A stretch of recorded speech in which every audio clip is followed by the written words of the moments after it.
La humanidad siempre se ha visto azotada por diferentes pandemias.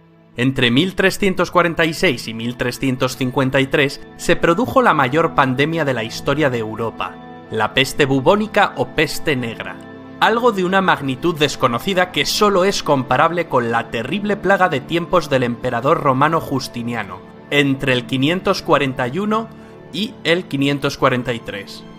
Esa es la primera epidemia de peste bubónica de la que se tiene noticia. Llegó desde Etiopía al puerto egipcio de Pelusio y de allí a la capital, Constantinopla, propagándose por todas las rutas comerciales del Mediterráneo al resto de Europa. La mortalidad que causó fue terrible. Según Procopio, la principal fuente, había días que en Constantinopla se llegaron a enterrar entre 10.000 y 15.000 personas. Se calcula que la ciudad perdió un 40% de su población y Europa unos 4 millones de personas. Volvamos al siglo XIV y veamos cuáles son las características de la plaga de la peste negra. En la primera mitad del siglo XIV se vivió una pequeña edad de hielo que provocó un descenso de las cosechas. Esto hizo a la población de Europa más vulnerable en general. A diferencia de otras enfermedades, la peste bubónica no distinguía de clases sociales. Afectaba por igual a ricos y pobres, a religiosos y laicos, a reyes y siervos. Se desconocía su origen, pues la ciencia todavía no se había desarrollado lo suficiente. Había todo tipo de teorías. Unos lo achacaban a la corrupción del aire que provocaba la descomposición de materia orgánica. Otros, como los estudiosos de la Universidad de la Sorbona, lo justificaban por la aparición de eclipses y la alineación de determinados planetas. El médico Alfonso de Córdoba afirmaba que el origen podía estar en una falla geológica provocada por un reciente terremoto en Italia que liberaba gases del infierno a la atmósfera.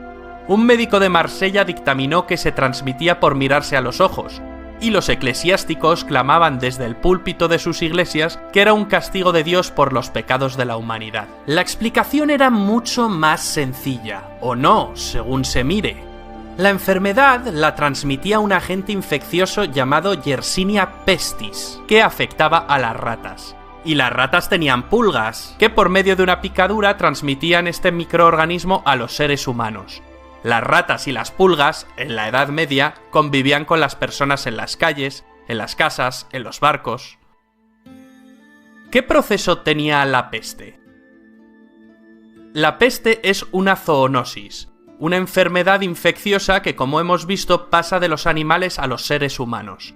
Tardaba en incubarse entre 16 y 23 días. Luego llegaban los síntomas, principalmente fiebre y la aparición de grandes abultamientos. Solía matar al paciente en 3, 4 o 5 días. El Decamerón del autor florentino Giovanni Boccaccio es una obra marcada por la experiencia de la plaga. Vivió la epidemia en primera persona. Nos describe perfectamente los síntomas. Pero no ocurría como en Oriente, donde el verter sangre de la nariz era signo de muerte inmediata, sino aquí, al empezar la enfermedad, salíanles a hembras y varones unas hinchazones en las ingles y las axilas que a veces alcanzaban el tamaño de una manzana común.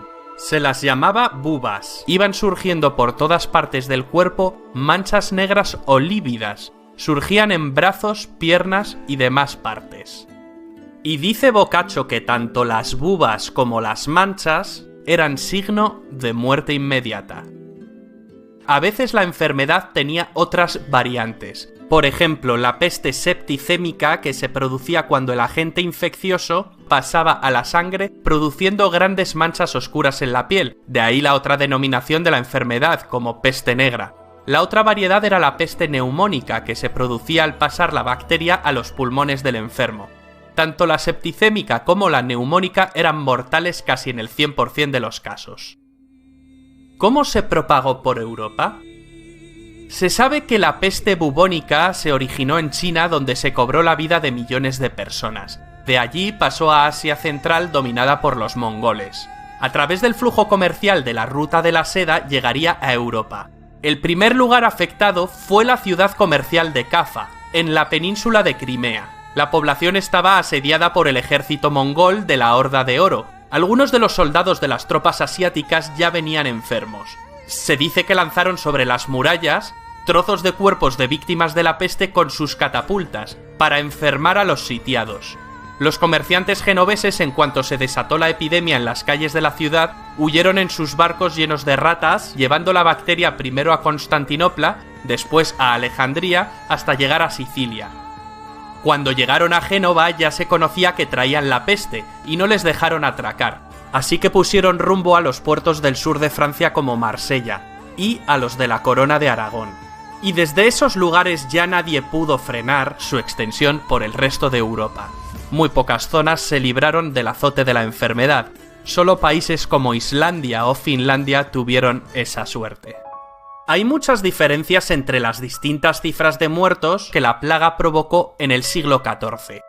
Las más altas dan una cifra de fallecidos que se acerca al 60% de la población europea, mientras que los más prudentes afirman que esa cifra solo es válida para regiones de Europa especialmente afectadas o para ciudades comerciales muy pobladas como Marsella, por ejemplo, pero que lo más correcto sería afirmar que murieron entre el 30 y el 40% de los europeos. En París, una de las ciudades más afectadas, se llegó a enterrar a más de 500 personas al día. Europa, debido también a los rebrotes periódicos de la peste, tardó 200 años en recuperar su nivel anterior de habitantes. Algunas de las ciudades más afectadas, como Florencia, no conseguirían recuperarse hasta el siglo XIX. La epidemia cambió para siempre el mundo. El sistema feudal en torno al cual se organizaba la sociedad en la Edad Media se vino abajo. Ante la falta de mano de obra, los salarios aumentaron. La autoridad de los nobles y la Iglesia decreció en favor del rey, que fue concentrando más y más poder. La población que sobrevivió a la plaga emigró en gran parte del campo a las ciudades, y los campesinos pobres que se quedaron en sus aldeas y pueblos pudieron cultivar tierras más extensas que habían quedado liberadas y sin explotar, mejorando mucho su nivel de vida. La nobleza y el clero se opusieron y elaboraron leyes que trataron inútilmente frenar esta emigración.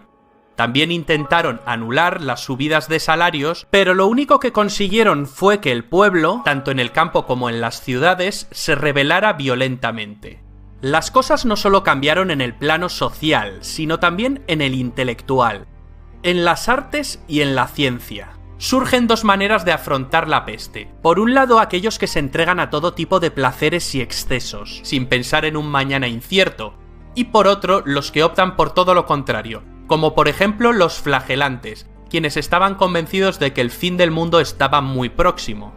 Paradójicamente, esta gran mortalidad provocó un cambio cultural en el que Dios dejó de ser el centro de todo y empezó a serlo el hombre. El periodo conocido como la Edad Media dejaría paso, con el Renacimiento, a la Edad Moderna. En todas las crisis siempre hay un chivo expiatorio. En este caso fueron los judíos. Se les acusó de envenenar pozos, puertos y calles para acabar con los cristianos. Serán muchos los que mueran en los pogromos de Alemania, Suiza, Aragón, etc. Fue necesario que el Papa Clemente VI publicara una bula papal para exculparlos de la responsabilidad de la plaga. También este papa declaró herejía al movimiento de los flagelantes. La peste rebrotará periódicamente con menos intensidad en Europa, hasta principios del siglo XVIII, y en el resto del mundo hasta el siglo XIX.